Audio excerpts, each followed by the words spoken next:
Happy Tuesday, hockey fans. On today's episode of Locked on Kraken, we're going to focus once again on prospects, heading over to our Locked on NHL Prospects show. Where do they have the Seattle Kraken ranked? We're then going to also talk about broadcast deals and what is the future for not just the NHL, but for sports, and how will that impact the Seattle Kraken? That and more on this episode of Locked on Kraken.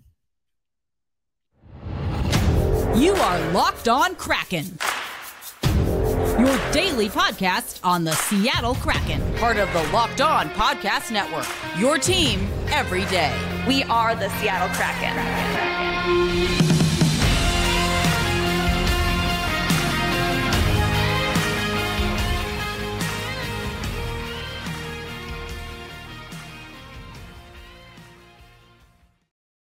Hey, say Seattle hockey fans, happy Tuesday. Welcome to another episode of Locked on Kraken. I am your host, Erica L. Ayala, and for the everydayers and the OGers, I've been with you right from the beginning, and we are marching our way towards 1,000 subscribers on YouTube. Now, I want to thank you as always for making Locked on Kraken a part of your daily destination. You probably noticed that we're putting these a little later in the afternoon, just playing around with timing, what works with my schedule, what kind of works with everyone's listening schedule, especially in the off season. So we'll figure it out. But if you have any thoughts, comment below if you're watching on YouTube, or hit me up at Locked on Kraken on any social media platform, and let's figure out a schedule that works for all of us. All right, as promised, I've been teasing this for about a week and a half now. Today is the day. We are going to go over the Locked on NHL Prospects ranking of the Seattle Kraken prospects, more or less. I think what we've been talking about for the last week or so, but definitely some interesting things from Hadi and Sebastian. So we're going to get to that next. But first, on this episode of Locked on Kraken, I came across what I thought was a really interesting article getting us ready for the 2023-24 season. And that is this one right here on the Hockey Writers Seattle Kraken player milestones for the 2023-2024 season. Now, effectively, what this means is, given where our Kraken rostered players are now, there are a few things, 100-point mark, 100-game mark, etc., that are well known within hockey and sports at all levels. And we have some Seattle Kraken players that are set to hit these milestones in the upcoming season. That's season 3 for the Seattle Kraken. So the hockey writers put in the work for us. Adam, thank you so much.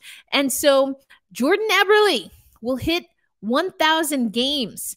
He's had a special career and is set to become the second ever player to hit the 1,000-game mark while a member of the Kraken organization.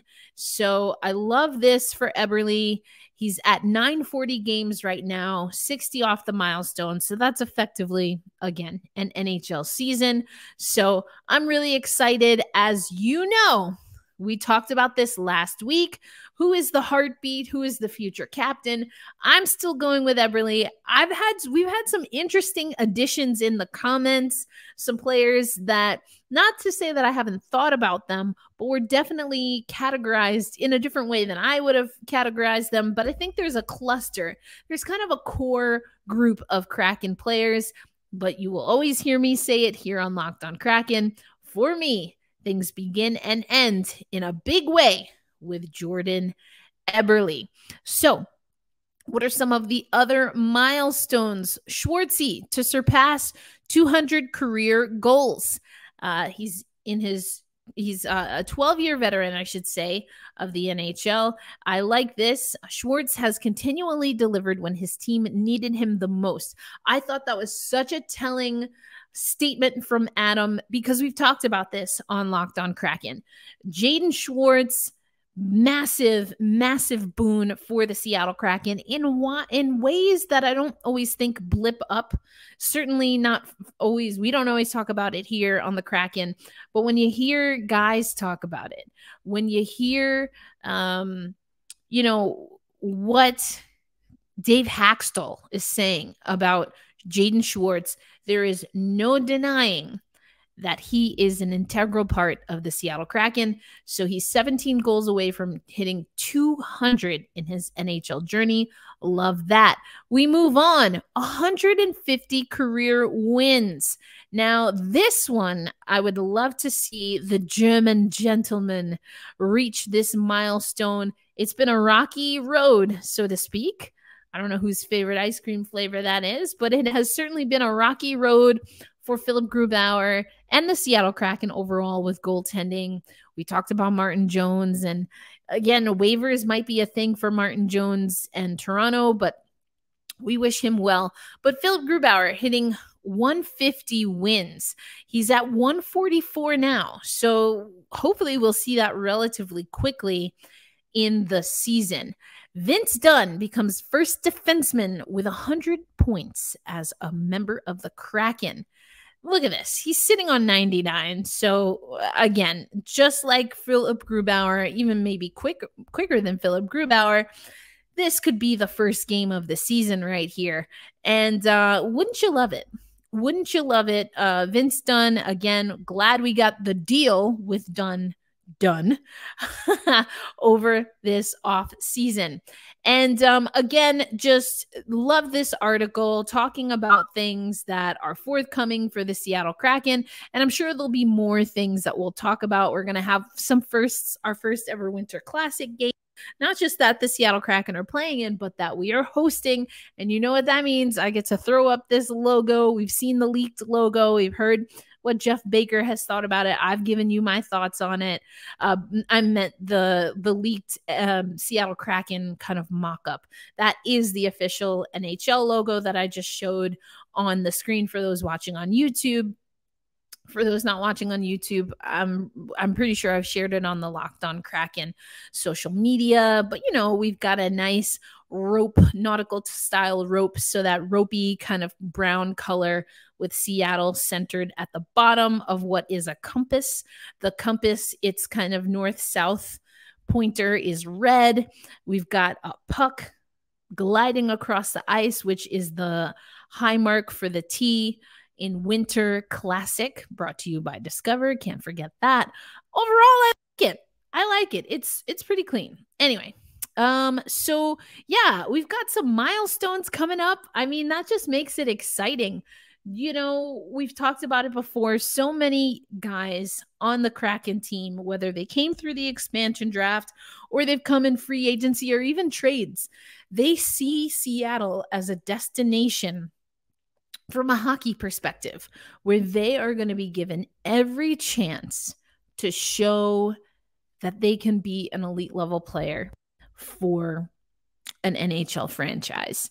And it's something I would kind of joke around, but Ron Francis would say things about Matty Beniers and Shane Wright, who we'll hear Hadi and Sebastian talk about coming up. But, you know, they'll have every opportunity to make the roster. They'll have every opportunity to make the roster, right? That's what we kept hearing, whether it was Matty Beniers, whether it was Shane Wright. But it's not just those guys. It's all the guys.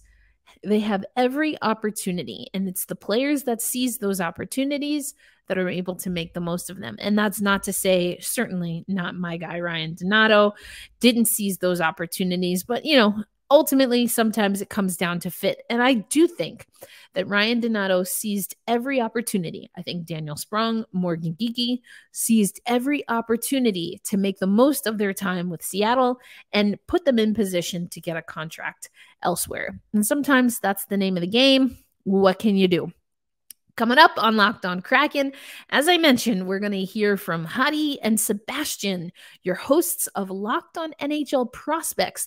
They're counting down 32 teams, 32 down to 1. Who has the best prospect pool? Of course, we know we have the best prospect pool.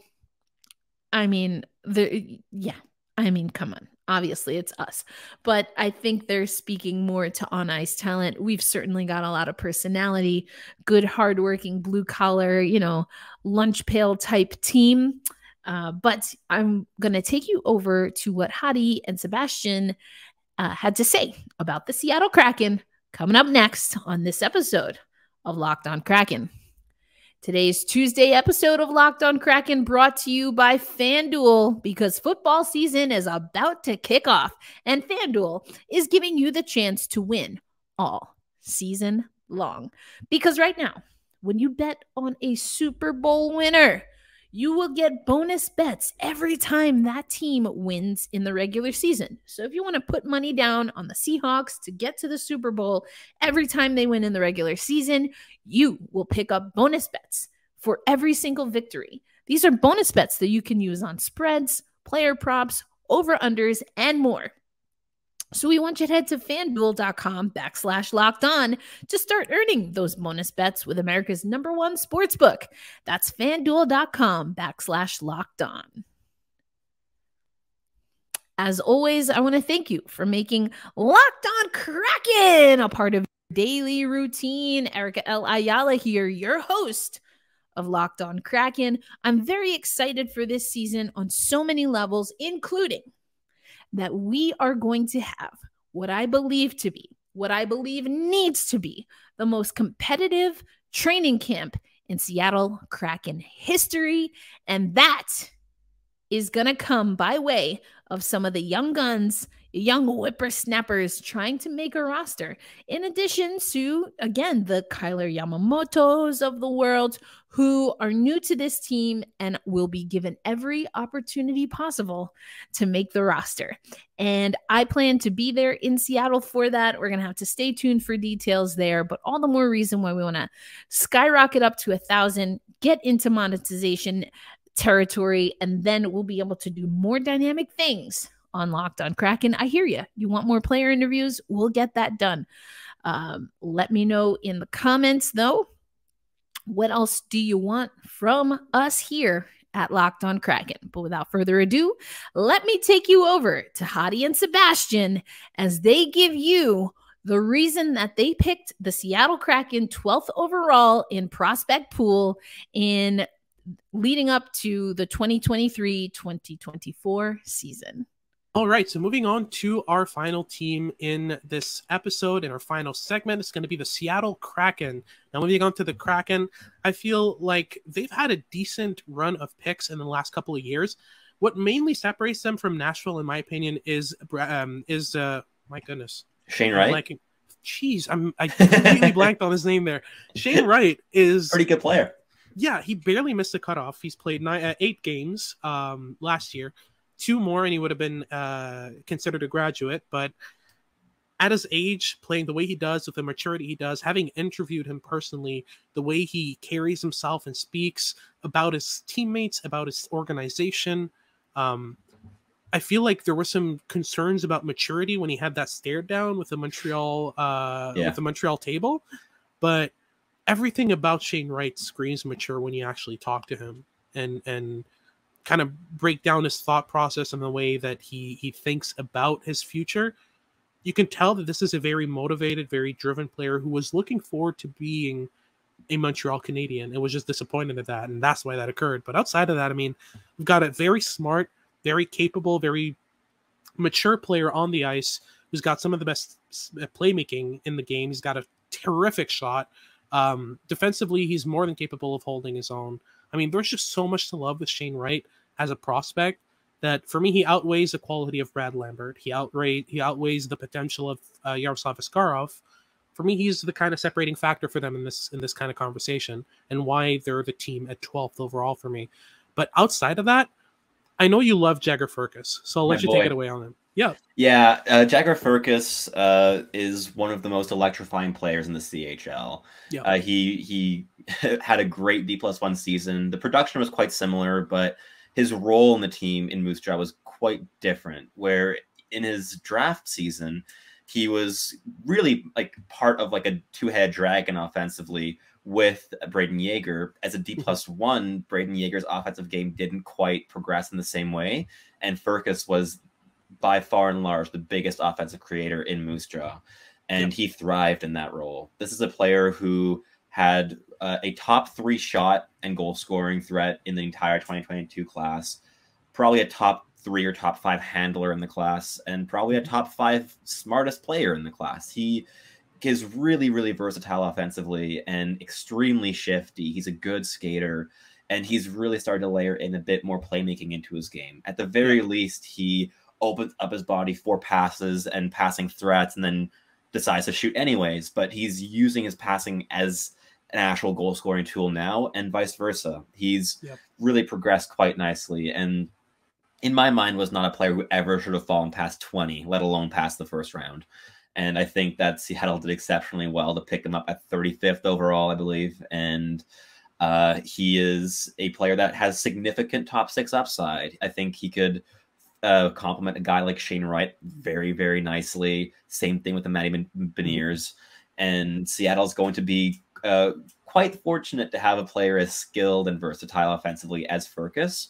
Now, he's not a great defensive player, but that's not why you have Jagger Firkus. You have him to score goals and to create offensive opportunities, and he just keeps getting better and better and better at that with time. Absolutely. I'm a huge fan of Jagger Firkus and what he brings to the game. I feel like in that draft, he was probably my favorite goal scorer. In terms of the accuracy, the velocity, the strength on the shot, and just the mechanics overall were so refined with him that it was really impressive to watch him go about it. But for me, what makes Seattle the true 12th team on our rankings is the defensive depth that they added in last year's draft. Just talk me through the additions of Lukas Dragicevic and Caden Price in this year's draft, and how that changes the kind of outcome for them regarding what they could have on their D-core moving forward. Yeah, I think Caden Price and Lukas Dragicevic were two really good value pickups at the 2023 NHL draft. These are two WHLers who, despite being very raw as players, and they both need at least 3 or 4 years before they get even challenged for a roster spot, are quite high upside pieces. I think Caden Price is a player whose toolkit just makes scouts salivate. The decision-making is routinely quite questionable, but he was one of the younger players in the draft class, and he's a very good skater, has great reach, has decent gap management, and is a strong puck mover when he wants to be. There are moments where he's deer in the headlights against incoming pressure, and he's not necessarily consistently dynamic, but there are enough flashes to be quite hopeful that you can really foster that. And I think Seattle's an organization that has already done that with 2 players previously, with Riker Evans and Ty Nelson in their D+, well, in the seasons after both were drafted, and Riker Evans was drafted as a D+1 already, but in their seasons after being drafted, both quite exploded, and in terms of being a lot more consistently dynamic, and in terms of refining their habits and making their entire games a bit more cohesive, and enabling them to really show their skill more routinely while also mitigating defensive risks.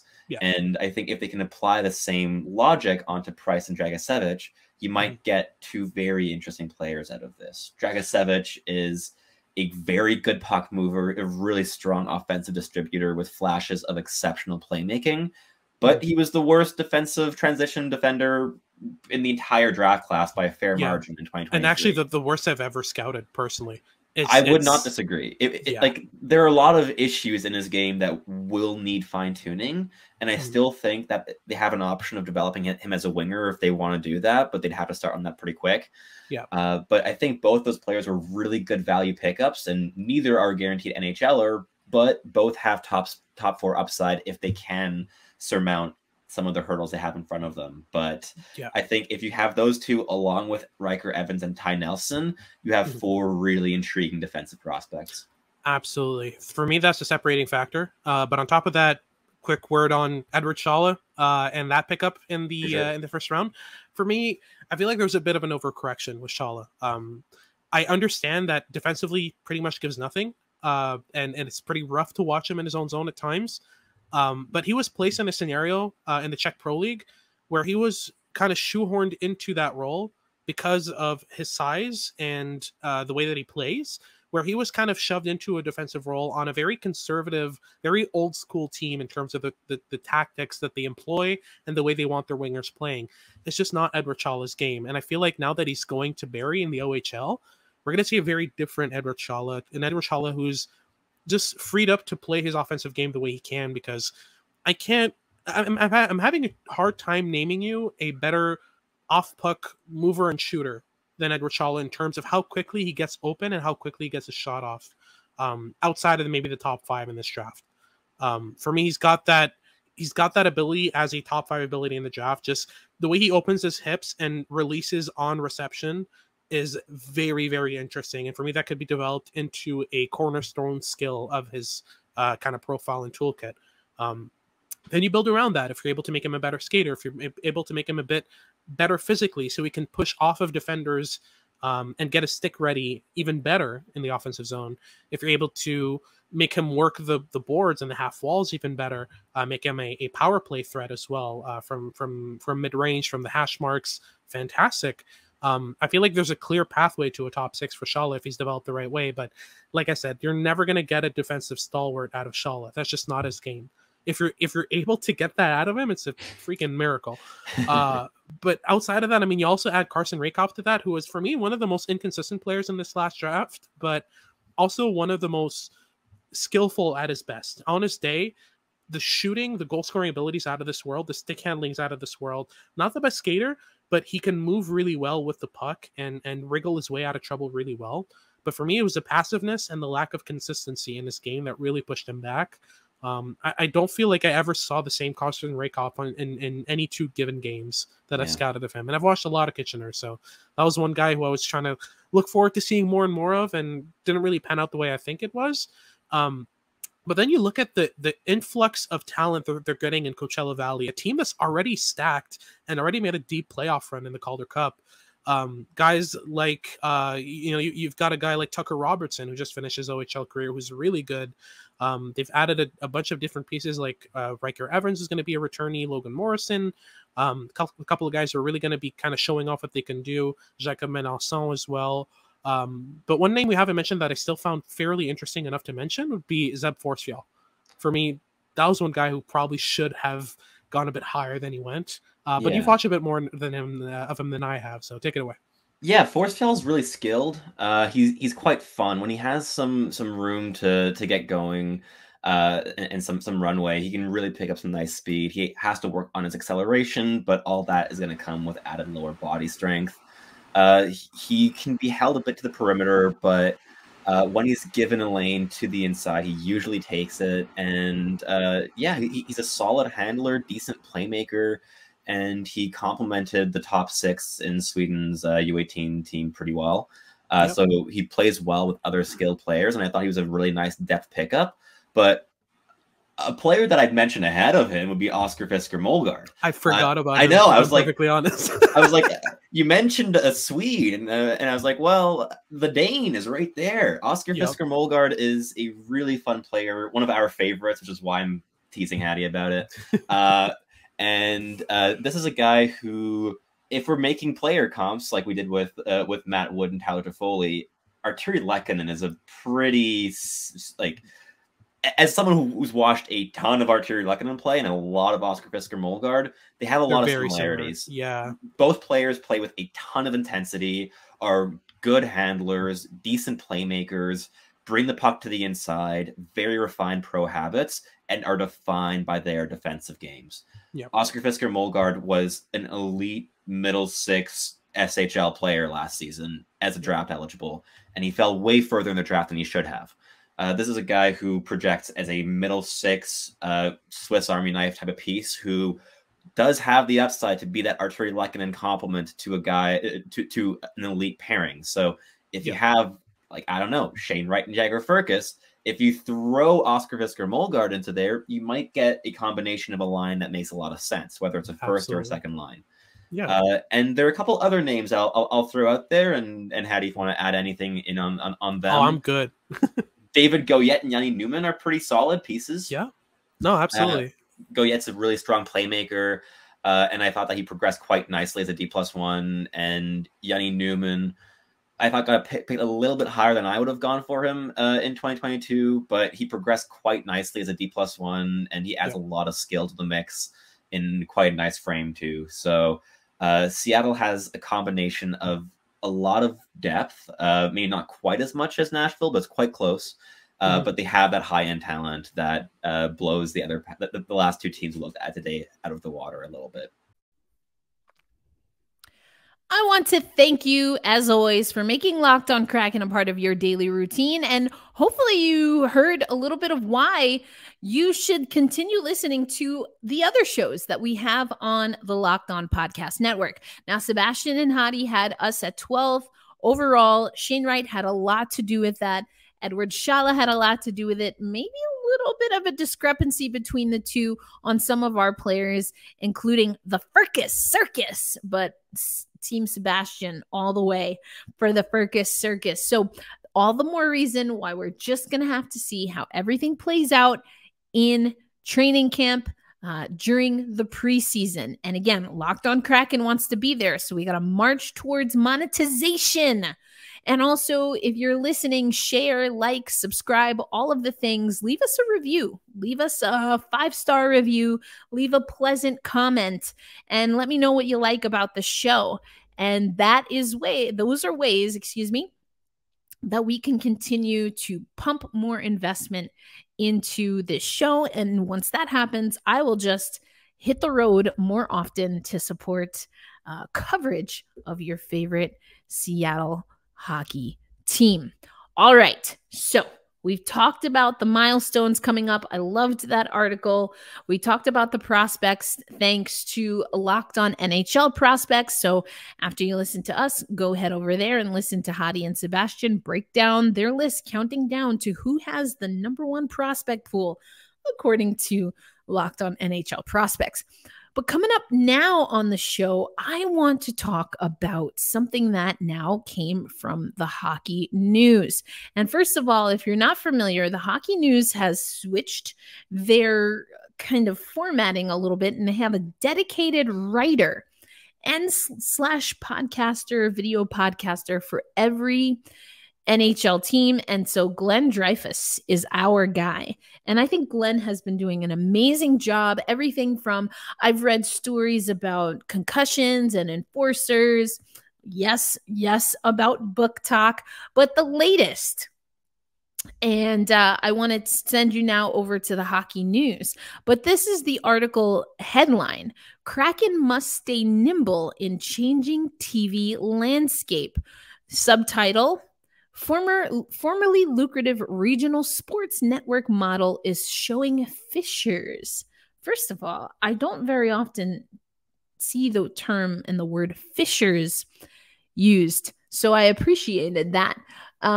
And this is something interesting. We've talked on the show before. Here's the article if you're watching on YouTube. If you are listening on the audio platform, when you are able to safely, I don't know if you're driving or working out or whatever the case is, or, in a meeting, but when you are able to safely and securely do so, you can check out the show notes, and the link to this article for the Hockey News by Glenn is up there. But effectively, what this article is talking about is that between cord cutting, just a difference and a change in the market on how we are seeing revenue be provided for sports media, that this could spell a situation where the Seattle Kraken need to be a little bit more forward-thinking regarding their broadcast deal. And I remember hearing, especially from Pacific Northwest natives, that the Root Sports deal was not necessarily something everyone was really excited about. And Glenn says it in this article. I think you know how I feel about the Root Sports team. Literally Emmy-award-winning stuff that we get from the Seattle Kraken broadcast, and not just in the booth, but everything, pre-game show, post-game show, things in between. I think they're doing a fantastic job. But is this the best model moving forward? Are there Kraken fans in the Pacific Northwest that, due to this deal with Root Sports, are actually, even though they're in market, and we know that, NHL tickets are not getting any less expensive, but that someone that doesn't live in Seattle, has an easier time watching Kraken games than someone in the Pacific Northwest, than someone in Seattle proper. And, I think it's interesting because a lot of what we're hearing regarding, and again, Glenn gets into this in more detail, but Actually, I want to pull this up because I thought this stat was crazy. It was 80%. 80% of US cable subscribers don't watch sports. Wow. 80%. But that 80% is paying the surcharges, the mandatory surcharges, and is absorbing the increased costs to put sports on cable. So 80% of the population doesn't watch sports, and they are obviously 80% overwhelmingly paying for cable, but not consuming sports at all. So where are the sports fans? Are they streaming? Are they going to games live? Are they watching on local cable? We've seen a variety of kind of concepts thrown at sports media. Again, I work in women's sports, so there's all kinds of things that I have personally been a part of, whether it's like, I think it was ABC News one time. I don't know. There's all kinds of ways. And so I just thought this was an interesting article. They talk, of course, about Bally Sports and kind of their bubble bursting. They also talk about that sports teams are going back to the model of owning the network. So I do know that Ted Leonis, I believe is how you say his name. It's in the article too. I should probably just pull it up. Yeah. Leonsis. I might not be saying that. But anyway, the owner of the Capitals and the Wizards and the Mystics in Washington, they just bought NBC Sports Washington. I remember especially because I believe Rachel Nichols is going to be doing some activations with them. So it's the same thing with like the Yes Network and MSG. The ownership of one or more of the teams on those networks also owns the overall sports network. And then they have at least a dedicated place where they can air their games. Is that the financial model that the Seattle Kraken want? Does that make sense? Are there other things that they can do? I think this is going to be interesting. It certainly has the potential to impact me as someone who is not in Seattle covering the game or the team. But obviously, it's going to affect Kraken fans across the board. And I don't know what the fix is. I feel like I'm always subscribing to something new to try and keep up with all of the different sports and sports leagues that I cover. So I thought that this was an interesting article. Thank you, Glenn, for that thought exercise, as I like to say. And we're just going to have to stay tuned. Either way, I hope that the team that Root Sports has put together stays together. You know what I'm going to say? Be kind to yourselves. Be kind to each other. Hold fast. Stay true. Get fired up. Let's go Kraken. I'll see you on the next episode. Thanks as always for making Locked On Kraken a part of your daily routine. Peace.